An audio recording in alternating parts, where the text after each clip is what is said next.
Hi, this is Dr. David Wensel with a special version of Midland's Doc Talk, and today I'm going to talk about National Healthcare Decision Day.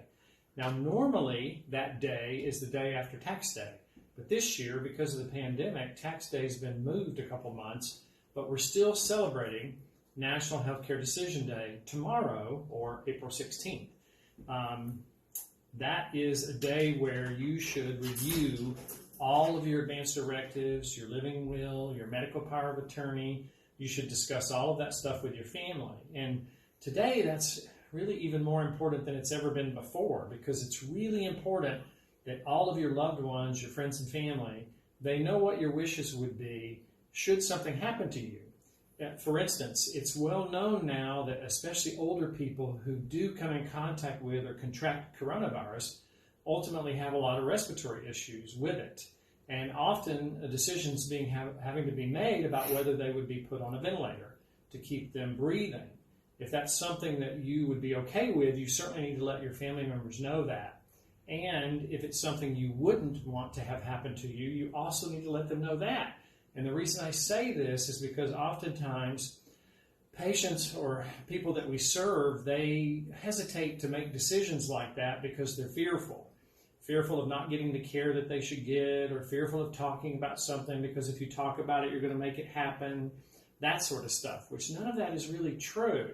It's really important that we actually follow your wishes. So whatever your wishes would be, we want to make sure we know them so that we can actually take care of you the way you want to be cared for.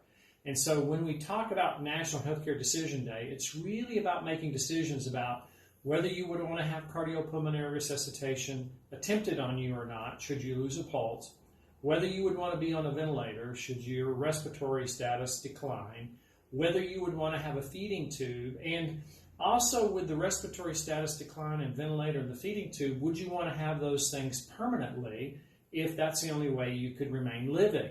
So that's really important to have those discussions. Hopefully none of those will ever happen, but it's really important that you let people know what your wishes are. So would you want cardiopulmonary resuscitation? Would you want a ventilator? Would you want a feeding tube?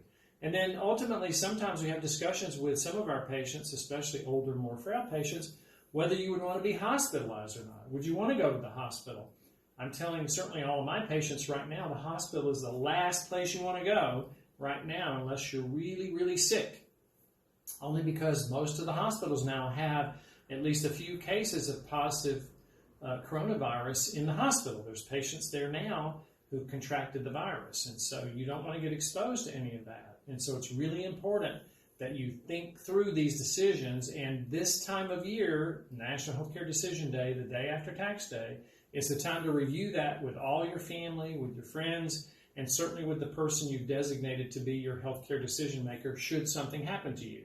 So here at Midland, we celebrate National Healthcare Decision Day on April 16th, and make sure you pull your documents out, review them, and go over them with your family and friends. And certainly if you have any questions about those decisions or want to have discussions about those things, please get a hold of us. We'd be happy to come out and talk with you about it and certainly help you through the process of getting that paperwork filled out for yourself. So thank you so much for watching.